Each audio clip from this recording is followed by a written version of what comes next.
नमस्कार दोस्तों, आपका हमारे चैनल ओमकारा भक्ति में बहुत बहुत स्वागत है। आज हम रविवार व्रत की पौराणिक कथा सुनेंगे। रविवार की पौराणिक कथा के अनुसार प्राचीन काल में एक बुढ़िया रहती थी। वह नियमित रूप से रविवार का व्रत करती। रविवार के दिन सूर्योदय से पहले उठकर बुढ़िया स्नान आदि से निवृत्त होकर आंगन को गोबर से लीपकर स्वच्छ करती। उसके बाद सूर्य भगवान की पूजा करते हुए रविवार व्रत कथा सुनकर सूर्य भगवान का भोग लगाकर दिन में एक समय ही भोजन करती। सूर्य भगवान की अनुकंपा से बुढ़िया को किसी प्रकार की चिंता एवं कष्ट नहीं था। धीरे धीरे उसका घर धन धान्य से भर रहा था। उस बुढ़िया को सुखी होते देखकर उसकी पड़ोसने उससे जलने लगी। बुढ़िया ने कोई गाय नहीं पाल रखी थी, अतः वह अपनी पड़ोसन के आंगन में बंधी हुई गाय का गोबर लाती थी। पड़ोसन ने कुछ सोचकर अपनी गाय को घर के भीतर बांध दिया। रविवार को गोबर ना मिलने के कारण बुढ़िया अपना आंगन नहीं लीप सकी। आंगन ना लीप पाने के कारण उस बुढ़िया ने सूर्य भगवान को भोग नहीं लगाया और उस दिन स्वयं भी भोजन नहीं किया।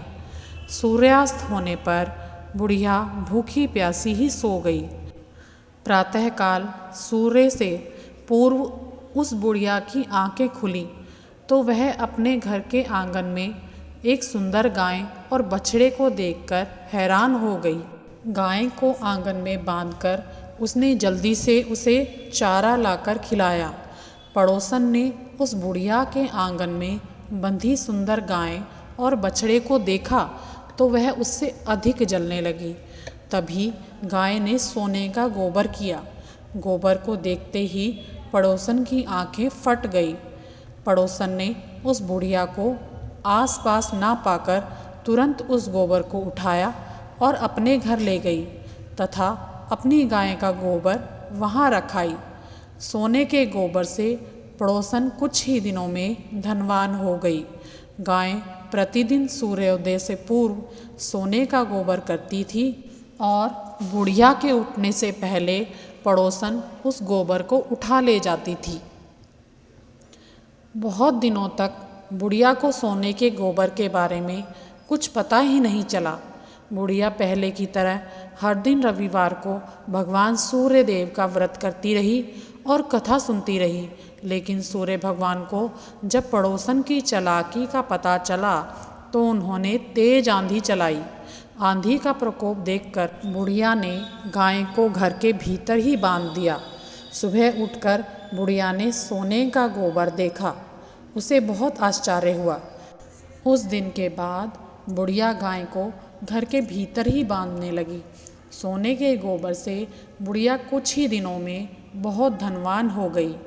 उस बुढ़िया के धनी होने से पड़ोसन बुरी तरह जल भुनकर राख हो गई और उसने अपने पति को समझा बुझाकर उसे नगर के राजा के पास भेज दिया। सुंदर गाय को देखकर राजा बहुत खुश हुआ। सुबह जब राजा ने सोने का गोबर देखा तो उसके आश्चर्य का ठिकाना ना रहा। उधर सूर्य भगवान को भूखी प्यासी बुढ़िया को इस तरह प्रार्थना करते हुए देखकर बहुत दया आई। उसी रात सूर्य भगवान ने राजा को स्वप्न में कहा, राजन, बुढ़िया की गाय व उसका बछड़ा तुरंत लौटा दो, नहीं तो तुम पर विपत्तियों का पहाड़ टूट पड़ेगा, तुम्हारा महल नष्ट हो जाएगा। सूर्य भगवान के स्वप्न से बुरी तरह भयभीत राजा ने प्रातः उठते ही गाय और बछड़ा बुढ़िया को लौटा दिया। राजा ने बहुत सा धन देकर बुढ़िया को अपनी गलती के लिए क्षमा मांगी। राजा ने पड़ोसन और उसके पति को भी उसकी दुष्टता के लिए दंड दिया। फिर राजा ने पूरे राज्य में घोषणा करवाई कि सभी स्त्री पुरुष रविवार का व्रत किया करें। रविवार का व्रत करने से सभी लोगों के घर धन धान्य से भर गए। राज्य में चारों ओर खुशहाली छा गई। स्त्री पुरुष सुखी जीवन यापन करने लगे तथा सभी लोगों के शारीरिक कष्ट भी दूर हो गए। बोलो सूर्य भगवान की जय। जिस प्रकार आपने बुढ़िया के सभी कष्टों को दूर किया, उसी प्रकार कहानी सुनने वाले के, कहानी कहने वाले के और हुंकारा भरने वाले के सभी कष्टों को आप ही दूर करना। तो कैसी लगी आपको आज की कहानी? अगर आपको हमारी कहानी अच्छी लगी तो कमेंट बॉक्स में ज़रूर बताना और ऐसी ही कहानियों के लिए हमारे चैनल ओंकारा भक्ति को सब्सक्राइब करना। धन्यवाद।